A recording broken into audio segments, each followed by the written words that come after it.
Hey guys, what is up? Chris here with Cohesive Friendship Unit. Just me today. I don't know about you guys, but I've been having a ton of fun in Animal Crossing New Horizons, and I also had a lot of fun with Death Stranding. In fact, I actually gave it my personal game of the year for 2019, which you can check out in a video if you'd like. And I went as far to say as it changed my life in my review, which you can also check out and update on that. I can confirm that those changes have still applied well over 6 months later. But that kind of, as I'm playing these two, I'm sensing a lot of similarities. And that kind of brought me to ask the question, is Animal Crossing New Horizons a Strand type game? And that's the question that we're going to attempt to answer here. I thought it'd be a fun little video. And how we're going to answer that is we're pretty much going to walk through the definitions and look at how they work in each game and come to that conclusion. But before we get into everything, if you guys love us, please consider subbing us. And if you found this video fun, enjoyable, I don't know, please throw us a like, consider it, and let us know down in the comments below if you personally think that Death Stranding is a Strand type game. So there's been a lot of like memeing on this idea of a Strand type game, and with good purpose. I think there was like a lot of memeing about Breath of the Wild being an open air game, as Nintendo called it, when yeah, it's an open world game that differentiates itself from that category, but it's going to take some time to tell if you are in fact creating a new genre. You know what I mean? Like, it's hard to say you created a new genre until the genre has already been established by more than one game. Like, if you look back at the original Doom, what we would now call as a first-person shooter, a lot of other Doom successors were just called Doom clones for a long time until the idea of a first-person shooter took hold, and then everything retroactively became that. So it's the kind of thing where, like, I think it was a little presumptuous for Hideo Kojima to call Death Stranding a Strand type game. It would have made sense if he made the game and then other games came out and retroactively we refer to them as Strand type games, even if it's still funny no matter how you put it. But before Death Stranding came out, here's a definition that I found. As of now, a Strand game appears to be a game where you accomplish your goals through social interaction. This can come through talking with NPCs or interacting with other players through online features. And, I mean, yeah, with this specific definition, I would say yes, Death Stranding and Animal Crossing. Animal Crossing fits in the category of a Strand type game, right? Because that's a huge part of the game, both with NPCs and interacting with other players, much like Death Stranding. Strangers and not, I mean, Nintendo wants you to keep it as few strangers as possible. They kind of intentionally limit that, but the idea still stands with the open dodo codes. There's always a push for opening people's islands when they have high turnip prices. I know personally that there's been a strong amount of communication between people that I don't talk to a whole lot, but who have the game. We're always talking about turnip prices. We're organizing cataloging meetings where we can show each other stuff. I've been having a lot of fun just mailing things to people, and obviously that's just the multiplayer side. The NPC side is basically the exact same. You can mail residents letters and get rewarded for it. You can, I mean, just talking to residents rewards you, but you can give them gifts. They'll give you gifts back. Really, a theme that I found persistent in Death Stranding was I wanted to give more than I wanted to get. Like, it was almost more rewarding for me to know that I set up the perfect ladder or the perfect zip line than it was for me to find the perfect ladder or the perfect zip line. Obviously, there's like a feedback circular loop where that kind of complements each other, but I enjoyed giving more, and I enjoy sending letters and opening my island for turnips probably more than I enjoy going to sell my turnips, because I know that's going to happen.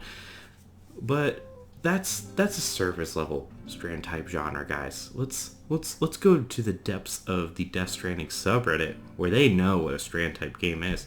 So the Strand's genre, according to subreddit, and I like this definition. I'm going to use this definition. I think this is a more true definition and a more fun definition to play with.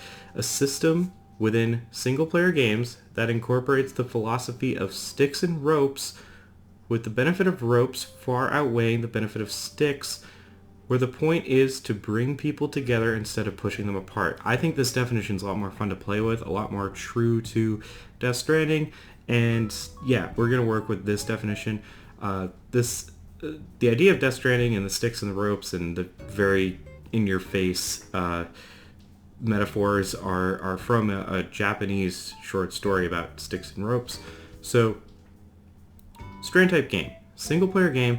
Animal Crossing is basically single player. I would not count the multiplayer as really true multiplayer. The multiplayer is honestly a means to an end. It's a way where Death Stranding was kind of more asynchronous. You would build ladders for people and other players would see them. This is a similar idea where you visit someone's island and realistically they could just be opening their island for turnips and sitting on a stump, and you're just going to sell your turnips, or they're mailing letters. That's a good example. So I'm gonna count Animal Crossing as primarily single player. You're primarily playing this single player. You're using the multiplayer parts for the Strand type things, which is why I think it fits. So that incorporates the philosophy of sticks and ropes, which in the short story that's a whole thing where, I mean, very loosely, like sticks, bad, violence, ropes, helpful, good. You want to help more than you want to hurt, with the benefits of ropes far outweighing the benefits of sticks, where the point is to bring people together instead of pushing them apart. So the first thing I want to say is the benefit of ropes far outweighing the benefit of sticks. In Death Stranding, that's very heavy. That's a heavy point. You're always helping people. That's the core theme of the game. You're delivering packages for people in need. You are avoiding killing people. It's actively detrimental to kill people in Death Stranding. It really kind of puts you in a knot, and there's literally no reason to kind of troll people or hinder them. I mean, I guess you could troll them, make a zip line to nowhere, get them screwed, but it is building roads together, is making the highway across America. It's a core theme of the game. Animal Crossing, I think the ropes, right, the good, bringing people together instead of pushing them apart, I think the ropes are very easy to understand in Animal Crossing. You are, and they talked about with NPCs or with asynchronous multiplayer, which we've already covered, right? You're working together with your friends, you're cataloging items, you are sending each other stuff in the mail, selling turnips, and with your NPCs you are discussing with them, giving them gifts, finding them on islands, etc. Helping is a huge theme in Animal Crossing across the board, with NPCs and without NPCs. Building a community, also a very huge core central theme. But the sticks is the thing that's interesting to me, where Death Stranding does have this like stick idea. Does Animal Crossing have it? And I would say that yes, Animal Crossing does have a stick philosophy. For example, if you make someone your best friend on an island and they decide to literally destroy everything. So if you become best friends in Animal Crossing, you're allowed to essentially manipulate parts of their island and touch their stuff. And they pick all your rare flowers, they scoop them up in the shovel, and then they leave. You're probably not going to get invited back to that island. That's like an example of a stick. And yeah, it benefits you, but the benefit of that, much like in Death Stranding, right? You can kill someone in Death Stranding, just like you can steal all of someone's very rare flowers.